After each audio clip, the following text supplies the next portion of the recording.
Hi everyone, it's Michelle Lightworker here, and I am here to discuss with you what it means to live your best life as an everyday lightworker. Now, you know how passionate I am about these 12 principles of the everyday lightworker, and for me, it's really about being able to assess any situation that comes my way with regards to how it actually fits in to the 12 principles, and whether or not, when I'm saying that, whether or not I am working my 12 principles towards that situation. So things that I would ask myself would be, how honest am I being with myself in this situation? How honest am I being with spirit? How honest do I need to be with this particular person in front of me? Is it safe to be 100% honest, or do I have to be very selective about what I'm saying and going to spirit for that information around how much to say and how much not to say? Because often we have to be very careful in certain situations what people actually understand. And we get that insight as an everyday light worker, the more we're able to use the principle of honesty in checking in with our guides as to what we say, to who, and when. I would look at a situation with that principle of open-mindedness, and I would say to myself, how am I actually feeling in terms of my judgment level towards the situation itself, my part in it, like blaming myself or judging myself too harshly and having high expectations of myself. Am I judging the other person in the situation or people in the situation harshly? Do I have an open mind as to what solutions I need to actually be aware of that may drop through at any period of time when I'm actually with that person? But not only that, but when I'm away from that person and I have no idea what I'm doing, or it went pear-shaped or whatever. How much of an open mind have I got running towards solutions with regards to the situation, spirit dropping those answers in, how open-minded what form those solutions could take. With willingness, it's about if I'm being resistant, or if I'm actually feeling unwilling, or if I'm feeling too willing to do things in that situation. Maybe I'm taking on too much, maybe I'm really pushing away from that situation. So where would my will be sitting? Is if it's sitting in the spiritual pocket, which means if it's sitting with spirit and I'm actually handing my will over to spirit and saying, okay, I'm willing, what involvement do you want me to have with this? Then I'm working with that principle of open-mindedness again, and also willingness to find out how much I need to contribute to the situation, or whether I need to step back and detach as well.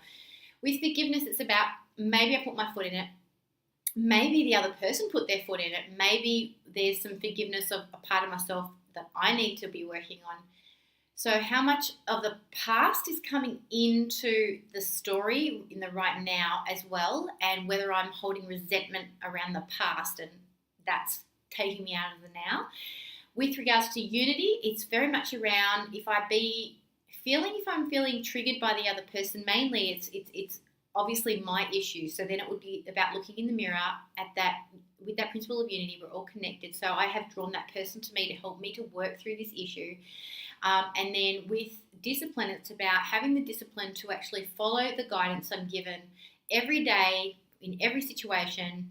It's also about, in a particular situation, if I'm assessing it, whether or not I feel I am being moderate, whether or not I am actually following through with the guidance that I'm being told I need to follow through with, or whether I'm actually immoderate and out of control. Moderating our reality is a big deal. So if you're feeling over emotional, that's your stuff, not the other person's. So that's where the discipline helps to come in, to learn how to pull back, moderate yourself first, then go forward into the situation with a clear head. With regards to the principle of faith, faith really helps us to be able to be in the God gap. So that's the place between the known and the unknown. And feeling faith in that is a spiritual practice.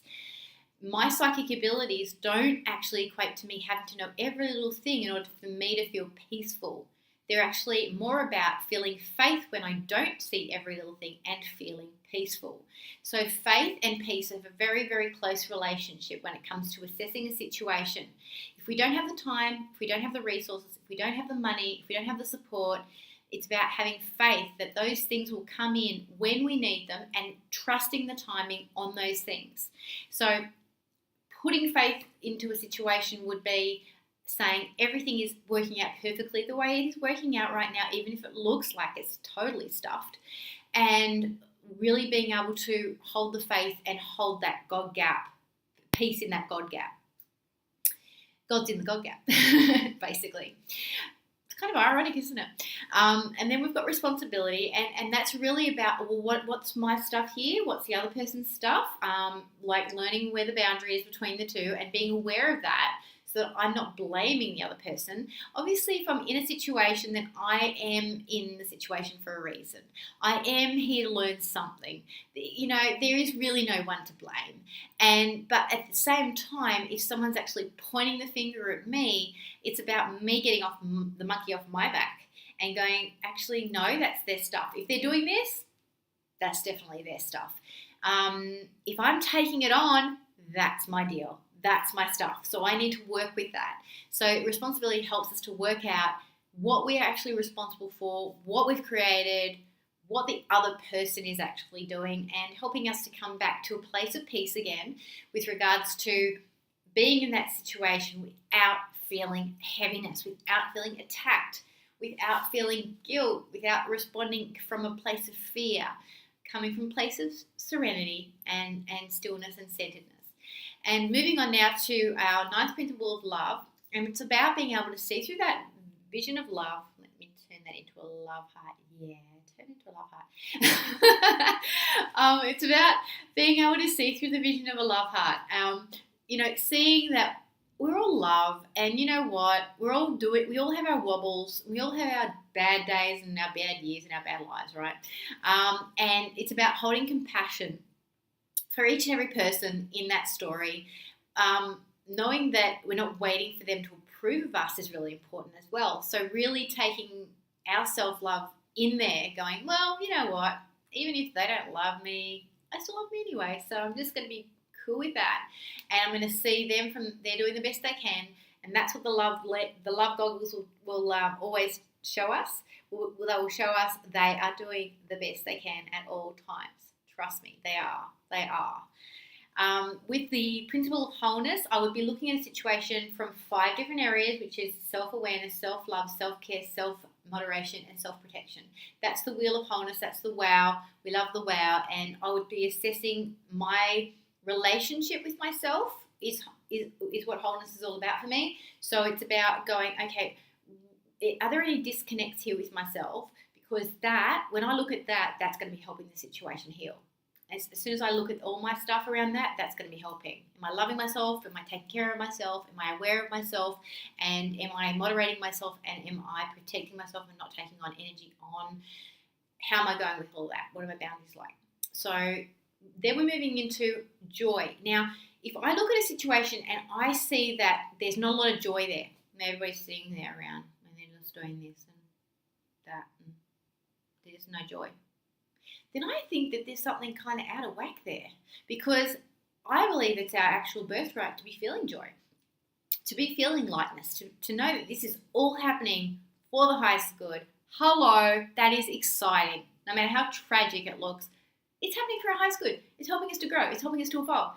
How can we not feel joy about every single thing that happens on some level? Okay, we might go through our processes, we might go through our feeling, we might go through our trauma, but if I'm looking at a situation, I'm going, where am I not contributing the joy in this?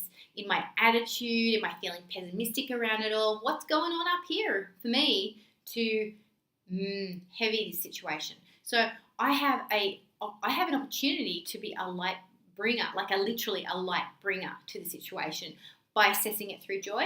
And the last one is peace. And I'm always of the mind of, if I'm not feeling peaceful about a situation, then I am not calling peace into the situation. I am not willing peace into the situation, because I'm not talking about the kind of peace that makes everything look flowery and pretty and wonderful and everything. What I'm talking about is being at peace with tragedy, being at peace with the mess, being at peace with the fact that there is drama. And you know what? I don't have to engage, but I can be at peace that there is drama going on without engaging. So it's about finding the place of peace. And I know all of the principles helped me to find my way back to peace, pretty much every principle I work with. But it is about intentional serenity, and it is applying the intentional serenity. and actually taking responsibility for that and knowing that that is my business.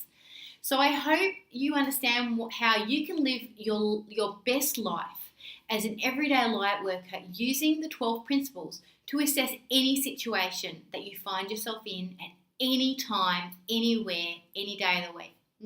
Lots of blessings, lots of love to you all.